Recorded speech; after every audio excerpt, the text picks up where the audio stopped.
Alhamdulillah. Un soir, le prophète sallam, il réunit les combattants et il dit: par Allah, je remettrai demain l'étendard à un homme qui aime Allah et son envoyé et qu'Allah aime ainsi que son envoyé. Allah donnera la victoire par ses mains. Hadith sahih rapporté par al-Bukhari. Les compagnons, quand ils ont entendu ceci, subhanallah, quelqu'un qu'Allah et son envoyé aiment. Parce que le but, comme ils disent les grands savants, c'est pas le but d'aimer Allah et le prophète, parce que tout le monde il prétend aimer Allah et son prophète, mais le problème c'est d'essayer qu'Allah et son prophète t'aiment. Et là le prophète sallallahu alayhi wa sallam il dit: et qu'Allah aime ainsi que son envoyé. Omar ibn Khattab il a dit: je n'ai jamais souhaité être émir que ce jour-là, parce que le prophète sallallahu alayhi wa sallam il dit qu'Allah et son envoyé aiment cette personne. Et la nuit, tout le monde, il y a des gens, des compagnons n'ont pas pu dormir. Tout le monde se demande qui cet homme-là. Et le matin, de bonne heure, ils se sont précipités près du prophète sallallahu alayhi wa sallam, qui il va choisir. Et puis le prophète sallallahu alayhi wa sallam, il a dit: où est Ali? Où est Ali? Ils ont dit au envoyé d'Allah, il souffre de conjonctivite. Il avait mal aux yeux, il ne voyait rien du tout. Il a dit: appelez-le. Et on le ramena. Ali ne voyait rien du tout. Il a dit: envoyé d'Allah, je ne vois ni plaine, ni vallée. Je ne vois rien du tout. Et le prophète sallam a mis sa tête sur sa cuisse et il soupla sur ses yeux. Et Ali radiallahu anhu, il se leva comme s'il n'a rien eu. Subhanallah. C'est l'une des miracles du prophète sallallahu alayhi wa sallam. Il lui donna l'étendard. Il dit: marche résolument, tawakkal à Allah, jusqu'à leur territoire et appelle-les à l'islam. Et informe-les sur le droit d'Allah sur eux.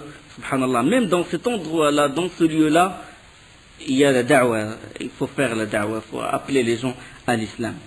Et il a dit: informe-les sur le droit d'Allah sur eux, car par Allah, si tu parviens à guider un seul homme, c'est mieux que les meilleurs chameaux.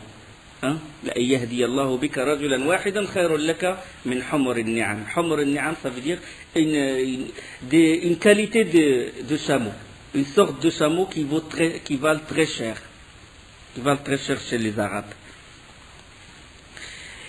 Et puis là,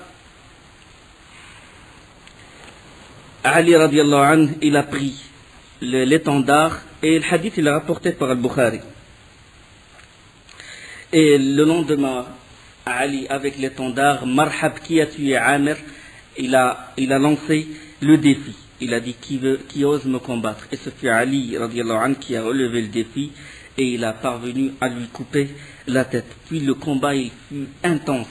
Et puis Ali, qu'est-ce qu'il a fait? Il a fait une tactique. Il a demandé à sa troupe de reculer. Puis au fur et à mesure que lui il recule, les Juifs, quand ils ont ouvert leur portail, et puis ils avancent vers lui, et lui il recule. Il montre un signe de défaite.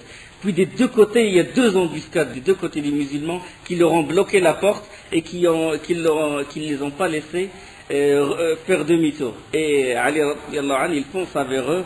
Quand ils ont voulu faire demi-tour pour rentrer, les deux portes étaient déjà bloquées par les musulmans. À droite et à gauche, il a déjà mis deux groupes de musulmans, ils ont fait deux embuscades.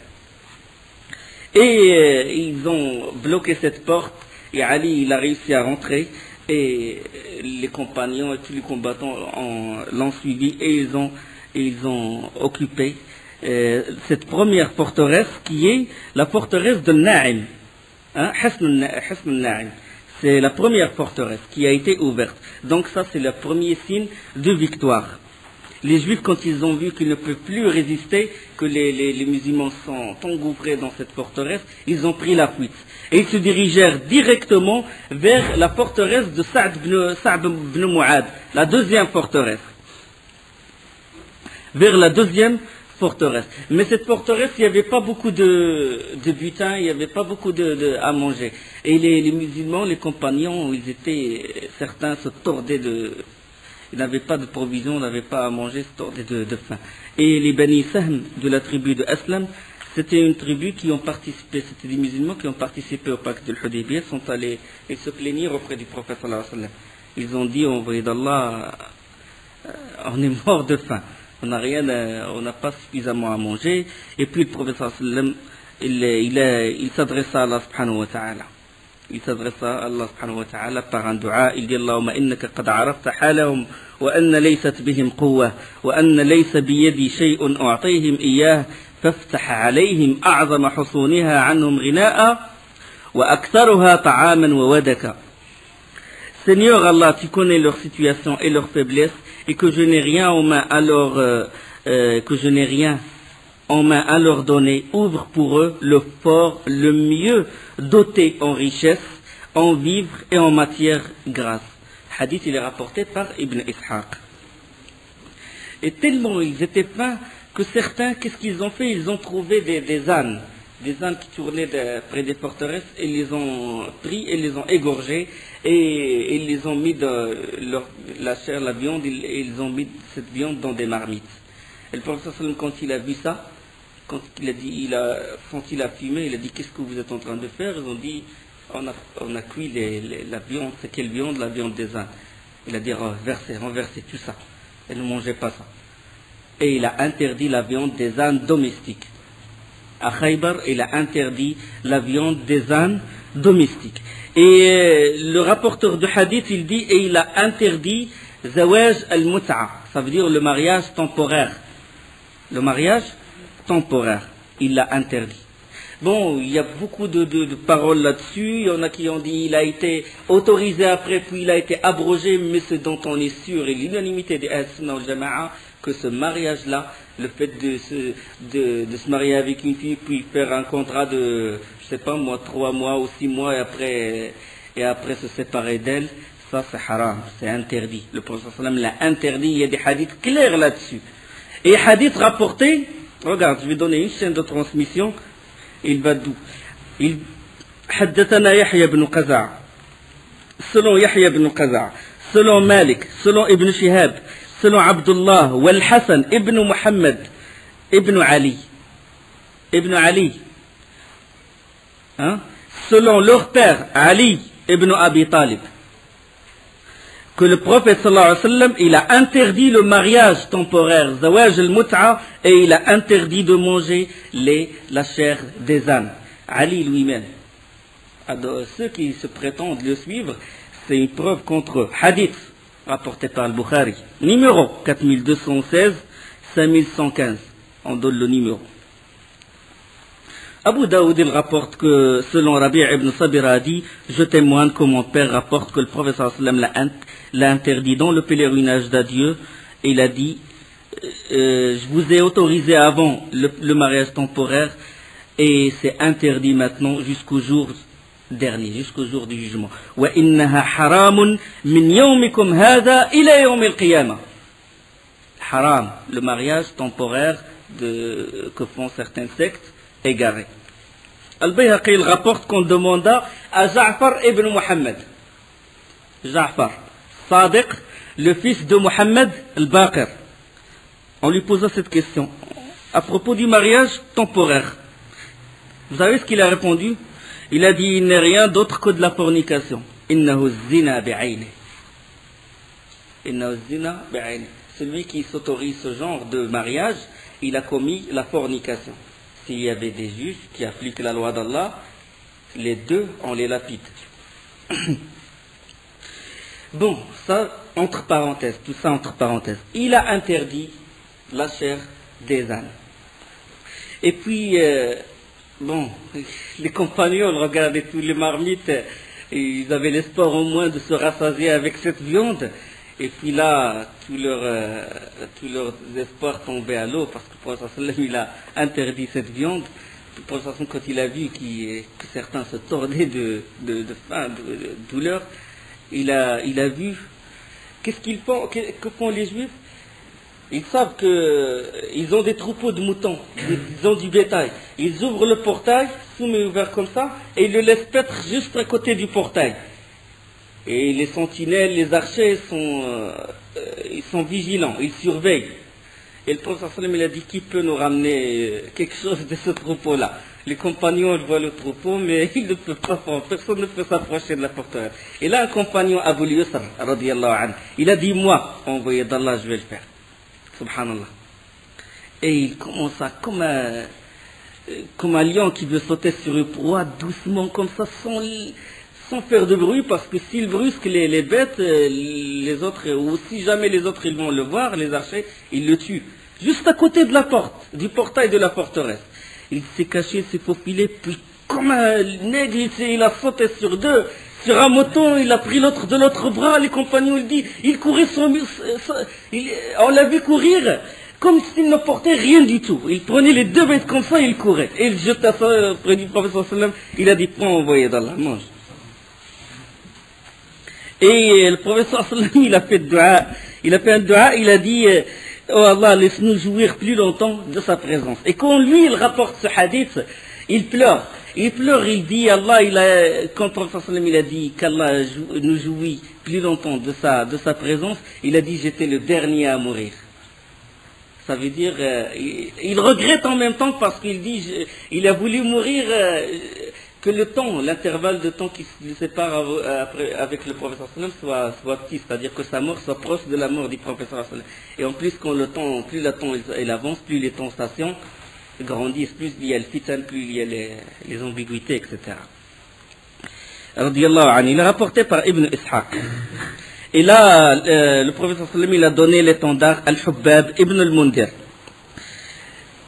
Et là, parce que le prophète sallallahu alayhi wa sallam, il a invoqué Allah subhanahu wa ta'ala, qu'Allah leur ouvre la forteresse la plus riche en butin, la plus riche en nourriture, la plus riche en matière grasse, etc. Et l'invocation d'Allah subhanahu wa ta'ala, il fut exaucé. Parce que les Bani Aslam, ces mêmes gens-là qui se sont plaints auprès du prophète sallallahu alayhi wa sallam, ces mêmes gens-là qui ont attaqué la deuxième forteresse qui est celle de Sa'd ibn Mu'adh. Et ils ont réussi à rentrer. L'étendard a été, comme j'ai dit, c'est Al-Hubbab ibn al-Mundir radiyallahu anhu qui le portait. Ils ont réussi à ouvrir cette forteresse. Et les Juifs, ils ont pris la fuite alors pour regagner notre forteresse. Et qu'est-ce qu'ils ont trouvé dans cette forteresse? Une nourriture qui servait qui suffisait à toute l'armée. Ils ont trouvé des armes, ils ont trouvé ce qu'on appelle le manjanir, des machines de guerre, la balise pour lancer les rochers, les pierres. Oui, comment on appelle ça? Catapulte, oui. Catapulte ou catapulte? Catapulte. Bon, c'est une machine de guerre. Et une machine qui s'appelle Dabbaba, c'est une échelle couverte de peau. C'est une grande échelle. Ça, c'est quand il combat.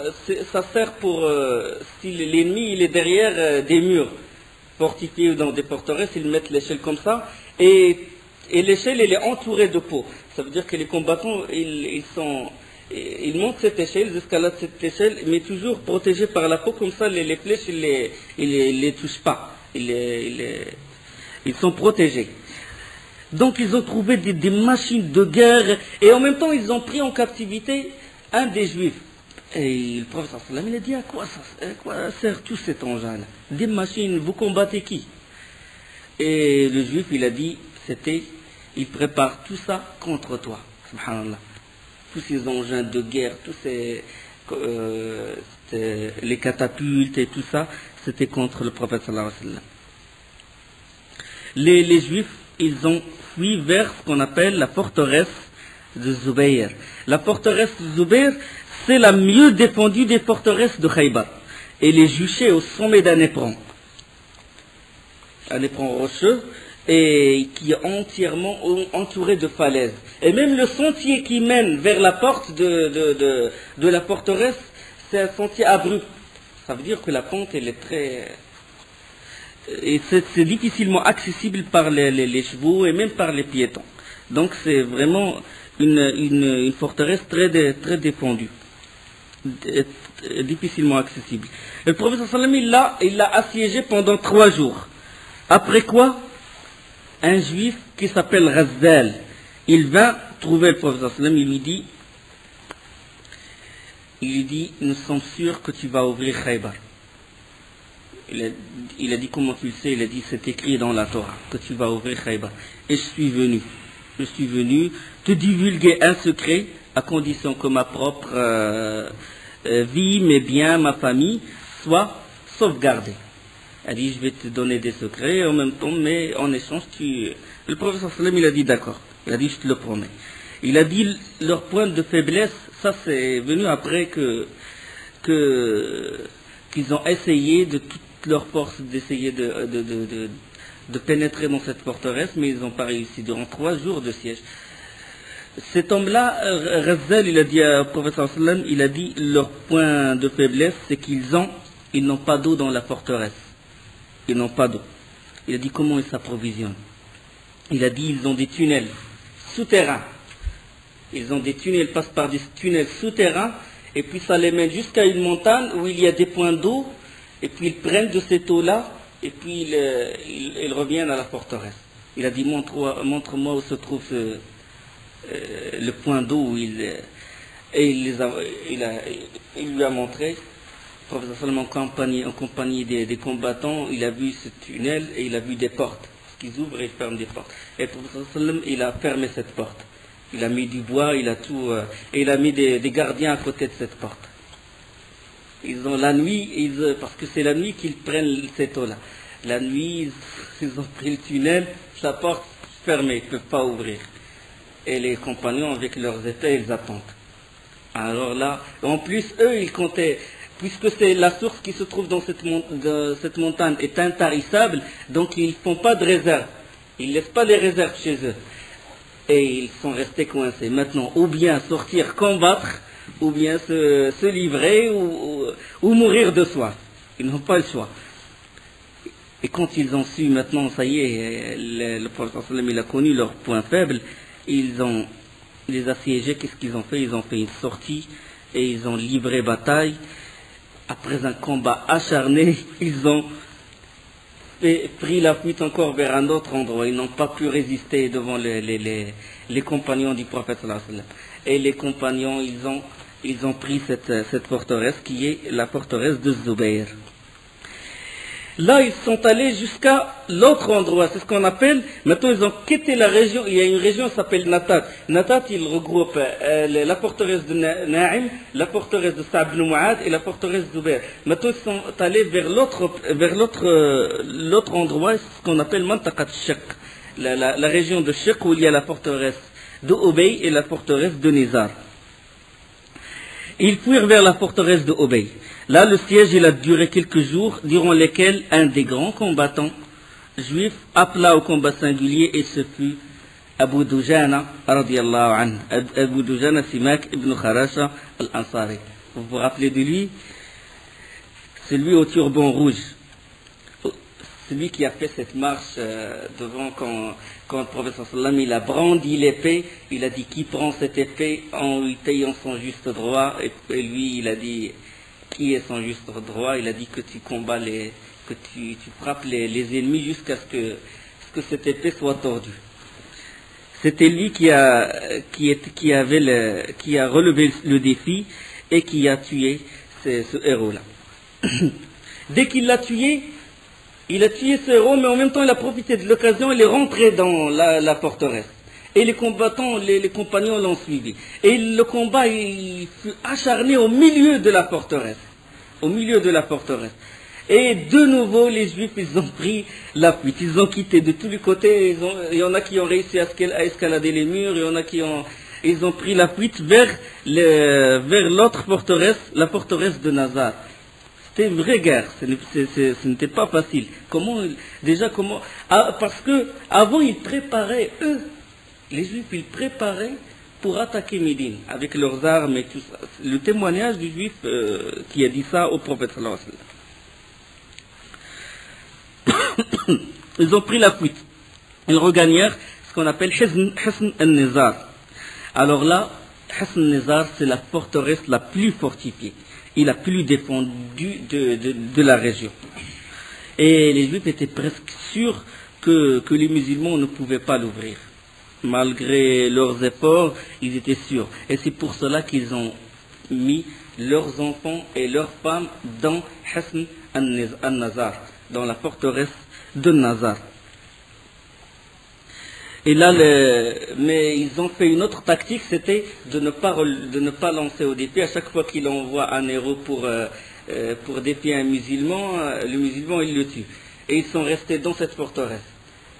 Ils n'ont pas voulu appeler au combat singulier. En même temps, ils n'ont pas voulu faire une sortie collective parce qu'ils ont leurs enfants et leurs femmes dans cette forteresse. Et ils sont contentés de lancer des flèches. Et ils lançaient les pierres et les flèches jusqu'à toucher le doigt du prophète sallallahu alayhi wa sallam. Ils lançaient les flèches et lors plusieurs jours de siège, le prophète sallallahu alayhi wa sallam les musulmans n'ont pas réussi à faire une incursion, le prophète sallallahu alayhi wa sallam il a dit ramenez le manjalir, ramenez le catapulte et ramenez le dabbaba, ramenez ça. Il l'utilise maintenant parce que c'est une arme. C'est une arme qui servait aux musulmans. Les musulmans ils l'utilisent, ils ne l'attendent pas. D'accord? Al-hikmatu dallatul mu'min. Hein? Chaque fois qu'il trouve un moyen, il trouve la technologie et tout des mécréants, s'il peut l'utiliser à sa faveur, il l'utilise. D'accord? Le professeur ne connaissait pas ce que ça veut dire le manjanik, le catapulte, ne connaissait pas ce que ça veut dire le dabbab, ne connaissait pas ce genre de choses. C'est une technologie ça. Mais maintenant, l'occasion où il s'offre, et on a besoin de ce matériel-là, il l'a utilisé. Il ramena le manjanik, le catapulte, et il a dit, il faut envoyer ça vers un seul endroit, une seule cible, viser une seule cible. Et les échelles, ce qu'on appelle des dabbaba, vous le mettez de l'autre côté de la forteresse. Comme ça, on les frappe d'un côté et les combattants, ils passent de l'autre côté. Et l'échelle, elle était couverte comme j'ai dit, de peau. Mais les juifs, ils lançaient des pierres, ils lançaient des flèches et en même temps des boules de feu. Des boules de feu. Et le prophète sallam, il a demandé qu'on mouille cette peau-là. De mouiller la peau de dabbaba pour que le feu ne le touche pas. Et là, des deux côtés, il lance et les compagnons, ils montent cette échelle-là. Ils lancent jusqu'à ce que les juifs ont été mis en déroute. Et ils ont réussi à pénétrer, à escalader les murs et à pénétrer à l'intérieur des forteresses. Et le combat, il a fait rage à l'intérieur de la forteresse. Et les juifs, ça y est, ils n'ont pas réussi. C'était pas Kinana qui était, c'était d'autres combattants, d'autres juifs qui ont pris la fuite. Et ils ont quitté Hasn al-Nazar et ils ont fui vers la deuxième partie de Khaybar. Maintenant, c'est une autre partie qui s'appelle la partie de Al-Katiba. Un autre groupe de forteresses. C'était des forteresses groupées dans des endroits. Et ils ont fui, ils ont laissé leurs femmes et leurs enfants dans cette forteresse. Tellement ils étaient mis en déroute, tellement les combattants, ils ont eu le dessus sur eux. Comme j'ai dit, ils sont allés dans la région de Al-Katiba. Maintenant, la région de Natat et la région de Shirk ont été ouvertes. Les deux groupes de forteresses ont été ouvertes. Na'im, Sa'b ibn Mu'ad, Zubair, Hasn al-Zubair, la forteresse de Ubay et la forteresse de Nazar. Et ils sont allés maintenant vers la deuxième partie qui est la partie qu'on appelle Katiba. Il y avait d'autres forteresses, mais elles sont petites. Les Juifs n'ont pas pris la peine de les occuper, ils sont allés directement vers la forteresse qui s'appelle forteresse de Qamous, qui est la forteresse de Kinan ibn Abi al-Huqayq.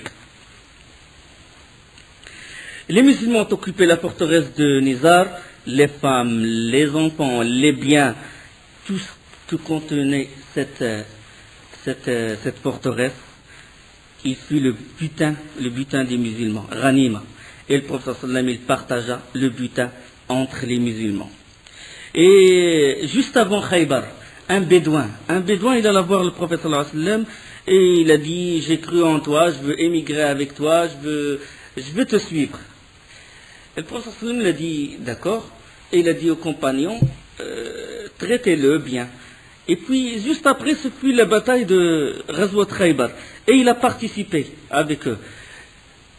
Ils lui ont donné la responsabilité d'être derrière les combattants. Ça veut dire de garder l'arrière des combattants. Et là, puisqu'il était en arrière des combattants, il est venu en retard. Et puis, ils lui ont dit, tiens, il a dit, c'est quoi? Il a dit, c'est un butin que le prophète sallam t'a donné. C'est ton droit. C'est ta part du butin. il a dit je ne le veux pas. Il a dit je ne veux pas ce butin. Puis il a voir le professeur sallam, il a dit c'est quoi ça? Il a dit c'est ta part. Il a dit je ne suis pas venu pour je ne suis pas venu, je n'ai pas cru en toi, je ne t'ai pas suivi pour ça. Il a dit pourquoi tu m'as suivi alors? Il a dit je t'ai suivi pour qu'une flèche me rentre par là, par ici, et me sort par ici. C'est-à-dire qu'il a montré du doigt son cou, il a dit qu'il sort par là et que je rentre au paradis. Quand la flèche elle sort par là, je rentre au paradis. Il a dit, le prophète sallam, il a dit, إذا صدقت الله يصدقك. Si tu es sincère envers Allah, Allah va t'accorder ce que tu veux. إذا صدقت الله يصدقك. Après un instant, bon, les compagnons, il faut qu'ils se dirigent vers la forteresse de Qamous. Et là, il y a eu un échange de flèches. Et le bédouin, radiallahu anhu, il a reçu la flèche à l'endroit même qu'il a désigné avec son doigt, subhanallah. Il a reçu cette flèche-là, et puis ils ont ramené son corps au professeur sallam. Le professeur sallam a dit, ahoua, c'est lui-même. Ils ont dit, c'est lui-même envoyé d'Allah. Et le professeur sallam le regarda, il a dit, sadaqallah fa sadaqa. Il était sincère, et Allah lui a accordé la shahada. Et puis il a invoqué Allah subhanahu wa ta'ala, il a dit, Seigneur Allah, ton serviteur a émigré dans ton sentier, il est mort, et j'en suis témoin. Et le hadith, il est rapporté par Nasa'i, Tahawi, Bayhaqi, le Hakim. Et Isnad Sahih, ça veut dire bonne chaîne de rapport, hadith Sahih. Subhanallah. Il a le témoignage du prophète sallallahu alayhi wa sallam. Il a dit, mort, martyr, sadaqallah, fa sadaqa. Subhanallah, c'est quand le paradis, comme a dit le prophète sallallahu alayhi wa sallam, que le paradis est plus proche de chacun de vous que le lacet de sa chaussure. Et il en est de même pour l'enfer. Il est proche. Subhanallah. Il n'a pas fait beaucoup d'œuvres et pourtant le paradis. Quand il a fait ce dua, les compagnons, ils ont dit par nous souhaitions être à sa place. Nous souhaitions être ce mort-là, quand le professeur sallam, il a témoigné, il a invoqué pour cette personne. Et de même, dans la même bataille, un homme combattait avec courage, et les compagnons, qu'est-ce qu'ils ont dit? Ils ont dit, personne n'a fait acte de bravoure comme cet homme-là. Ah, qu'est-ce qu'il a fait? Il tuait tout ce qui s'approche de lui, il les tuait. Il était avec les musulmans. Et le professeur sallam, il a dit, il fait partie des gens de l'enfer. Certains compagnons, ils étaient mis en doute. Pourquoi le professeur sallam, il a jugé qu'il va mériter l'enfer? Et ceux qui l'ont vu, il était au milieu de l'ennemi, et quand il fut blessé, il n'a pas pu supporter les blessures, et il s'est suicidé. Et le professeur sallam, il a dit, Allah a appelé Bilal, il a dit, lève-toi Bilal, et appelle les gens qu'ils ne rentrent au paradis. Il ne rentre au paradis qu'une âme croyante, et qu'Allah soutient cette religion par l'homme pervers.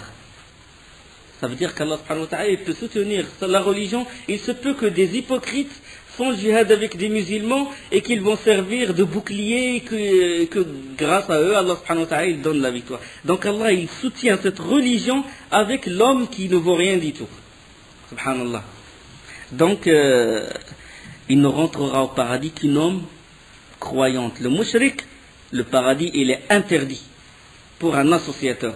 Celui qui égale quelqu'un avec Allah subhanahu wa ta'ala dans l'amour, ou dans la vénération, ou dans l'invocation, ou dans l'application des lois, il l'obéit dans la désobéissance d'Allah, il est dans une situation très grave. Allah, il interdit le paradis au mushrik. Celui qui tombe dans les péchés, Allah, il peut le pardonner, mais le shirk, il ne rentrera au paradis qu'une âme croyante. Et là, dans le partage du butin, le prophète sallam, il donna une part aux malades, ceux qu'Allah a dispensés,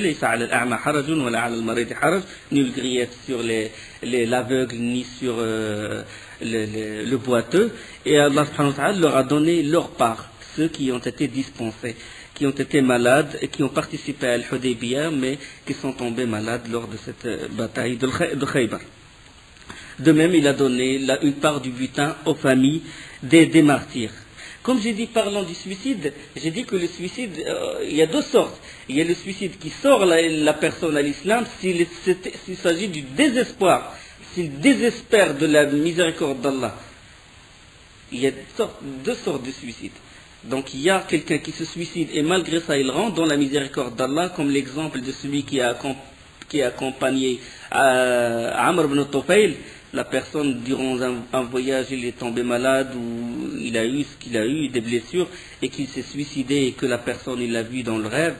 Il a dit, qu'est-ce qu'Allah a fait de toi? Il a dit, Allah, je suis rentré dans la miséricorde d'Allah. Il a dit, éternel, Allah, il a dit, on ne va pas rétablir ce que tu as gâché.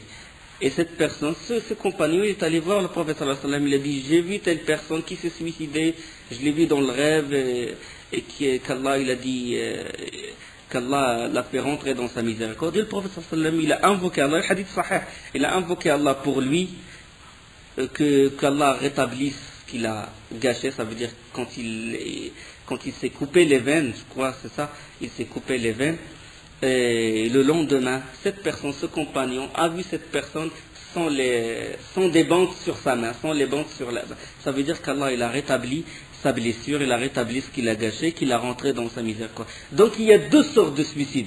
Il y a celui qui désespère, il désespère de la miséricorde d'Allah, ça c'est du kofr. Et il y a celui, par exemple, l'exemple par exemple d'un musulman qui a été torturé. Il était sous la table de la torture, mais il n'a pas supporté. Et il a pris, par exemple, un comprimé, il a fait quelque chose et il s'est suicidé. Inch'Allah, peut-être celui-là, il rentre dans la miséricorde d'Allah. Donc il y a deux sortes de suicides. Après le partage du butin, un homme est mort. Et les compagnons, ils appelaient le prophète sallam pour prier sur cet homme, pour faire salat al-janaza. Le prophète sallam, il a dit, sallu ala sahibikum, priez sur votre compagnon. Là, les visages des compagnons changèrent. Comment il n'a pas voulu prier, il n'a pas voulu faire la salat al-janaza sur cette personne. Et le prophète sallam, il a expliqué sa réaction, pourquoi il a réagi ainsi. Il a dit, votre compagnon, il a prélevé quelque chose du butin. C'est ce qu'on appelle le roloul. Il a pris quelque chose du butin, il l'a dissimulé, il l'a caché. Ghalla fi sabilillah. Et les compagnons, ils ont fouillé dans ses affaires et ils ont prélevé un objet de butin qui, l'un des compagnons, il a dit, il ne valait même pas de dirham. Subhanallah, il a pris ça, il l'a caché et il a dit, déjà, parce que le prophète quand il a dit, priez sur votre compagnon, ça veut dire qu'il est musulman. Ça veut dire qu'il est musulman. Mais le prophète il a refusé de prier sur lui. Pourquoi? Parce qu'il a prélevé ça. Le roloul. On sait, وَمَا كَانَ لِنَبِيٍّ أَن يَغُلَّ وَمَن يَغْلُلْ يَأْتِ بِمَا غَلَّ يَوْمَ الْقِيَامَةِ ثُمَّ تُوَفَّى كُلُّ نَفْسٍ مَا كَسَبَتْ وَهُمْ لَا يُظْلَمُونَ. Quiconque s'approprie du butin viendra avec ce qu'il a approprié, ce qu'il sera approprié le jour de la résurrection. Alors à chaque individu on rétribuera pleinement ce qu'il aura acquis. Dans Surat Al-Imran, le roloul. Et la dernière forteresse à opposer une résistance fut celle de Qamous. Maintenant la deuxième région qui s'appelle Katiba. Elle appartenait à la famille de Kinana ibn Abi al-Huqayq. Kinana ibn Nadir, qui est devenu roi sur Khaybar. Et c'est c'est l'une des forteresses les plus riches et les plus puissantes. Et lui, il fait partie de la famille la plus noble. Ça a duré 14 jours de siège. Le prophète sallam, il a siégé cette forteresse 14 jours. 14 jours. Et là, Kinan ibn Abi al-Huqayq, il a été déçu de voir que ses alliés, les Ratafan, ils l'ont trahi parce qu'ils n'ont pas participé avec lui. Et en plus, ajouté à cela, les fugitifs des autres forteresses, ils ont ramené des informations qui ont démoralisé Kinan ibn al-Huqayq, en plus de la frayeur. Et jusqu'au point, les historiens, ils rapportent qu'il a été envahi de peur. Vous vous rendez compte, 5 forteresses envahi par le prophète sallallahu et ses compagnons. Il a dit Kinan ibn Abi al-Huqayq, il a été tellement envahi de peur, il a pris l'arc, il a pris la flèche pour mettre la flèche dans la corde pour viser. Il commence à trembler. Il tremble, il a commencé à trembler, il n'a pas réussi à mettre la flèche dans l'arc. Il n'a pas réussi. Il a dit ça y est, c'est fini, il vaut mieux se... Mais malgré ça, il n'a pas voulu se livrer. Il n'a pas voulu se livrer, ils sont restés dans leur forteresse, sans réaction. Le prophète sallam, il attendait qu'il se livre. 14 jours de sieste, c'est long. C'est long. Et puis le prophète sallam, il a dit, ramenez le manjaniq, ramenez le catapulte, et entraîna le catapulte, ramenez Dababa et entraîna. Les autres, les juifs, ils le regardaient du haut de la forteresse, dès qu'ils virent les compagnons en train de traîner les catapultes, Kinan ibn Abi al-Huqayq, il a appelé, il a dit, je veux qu'on négocie. Et puis savoir au prophète sallallahu alayhi wa sallam qu'il souhaitait négocier avec lui. Et le prophète sallallahu alayhi wa sallam, il a accepté ça. Et là, ils engagèrent les pourparlers, et il fut convenu que toutes les forteresses soient vidées de leurs occupants. Tout le monde sort. Tous les occupants de toutes les forteresses, ils sortent. Et l'Watayh al-Salalim, parce qu'il y a la forteresse de Qamous, là où il y a Kinan ibn Abi al-Huqayq, et l'autre forteresse, l'Watayh al-Salalim, eux, ils se sont livrés sans résistance. Tout le monde. Et il a dit, vous allez quitter Khaybar. Vous quittez Khaybar. Et vous laissez les armes. Vous laissez toutes les armes. Les machines de guerre, vous le laissez. Et il a dit une chose qui est la plus lourde pour les juifs, l'or. Vous laissez l'or. Tout cet or-là que vous exhibez avec ostentation dans Bani Nadir, parce que Bani Nadir, quand il les a expulsés, il leur a permis de prendre l'or, et quand ils sont sortis de Médine avec un cortège et tout, ils exhibaient l'or. Il a dit maintenant, ça y est, là, vous mettez tout l'or-là, vous le posez. L'argent aussi. Il a dit, si on trouve un trésor caché, on tue tous les juifs. On les tue. Vous ne cachez rien du tout. Et vous avez la vie sauve. Vous avez la vie sauve, et vous prenez ce que peut porter vos montures. C'était la condition. Il a dit, maintenant, si vous voulez avoir la vie sauve, vous n'enterrez aucun trésor. Si on trouve un seul trésor, on vous coupe la tête, du premier au dernier. Et ils ont accepté. Ils ont accepté, et les compagnons, ils ont eu comme butin des 1000 lances, 400 arcs avec leurs flèches, des grandes quantités d'argent, d'or, de diamants, et en plus 40 000 palmiers juste dans la région de Al-Katiba. Juste une petite partie de Khaybar, 40 000 palmiers, un champ de 40 000 arbres de palmiers. Et ils trouvèrent également des anciens manuscrits de la Torah. Et là, les rabbins et tous les juifs, ils ont prié le prophète sallallahu alayhi wa sallam de leur laisser ces manuscrits. Et pourtant, ces manuscrits, il ne les a pas pris dans la forteresse de Katiba, il les a pris dans les premières forteresses. Normalement, il a le droit de ne pas leur rendre leurs manuscrits. Il leur rendit leurs manuscrits. Puis le prophète sallallahu alayhi wa sallam, qu'est-ce qu'il a fait? Ce hadith-là, il est rapporté par Abu Daoud. Il a appelé Sa'ya. Sa'ya, c'est l'oncle de Huyay ibn Akhtab. On sait que Huyay ibn Akhtab, il faisait partie de ceux qui ont été massacrés à Bani Qurayza. Et Huyay ibn Akhtab, qu'est-ce qu'il a fait? Il avait un trésor chez Bani Nadir. Et quand les Bani Nadir ont été expulsés, il est allé à Bani Nadir, il a pris son trésor, une grande quantité d'or, il a emmené tout ça à Khaybar. Et le prophète sallam, vigilant, il a appelé Sa'ya, il a dit, c'était l'oncle de Huyay, il a dit, où se trouvait le fameux trésor de Bani Nadir que Huyay avait emporté de Médine? Il a dit, depuis que Bani Nadir était arrivé à Khaybar, les trésors avaient servi d'acheter des armes et à fortifier nos maisons. Il a dit, Bani Nadir, c'est très récent.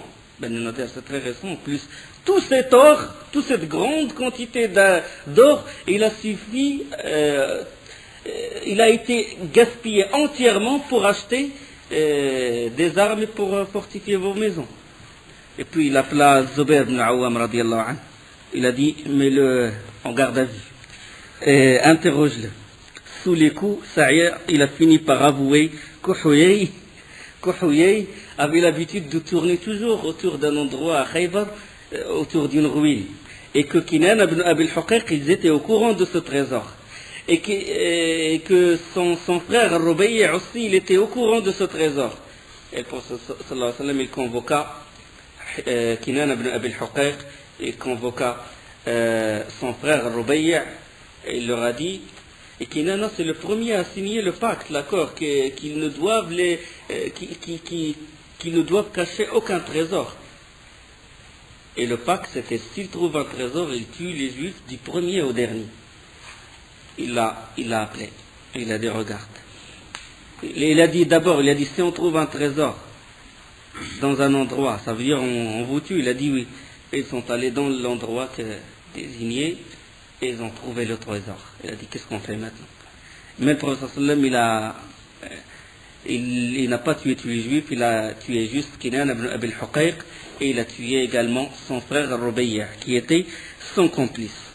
Puis les juifs, qu'est-ce qu'ils ont fait? Ils se sont consultés entre eux et envoyèrent au prophète sallallahu alayhi wa sallam une délégation qui fit valoir que puisqu'ils étaient experts à gérer les champs, ils connaissaient leur terrain, ils connaissaient les fermes, ça fait longtemps qu'ils habitaient dans l'endroit.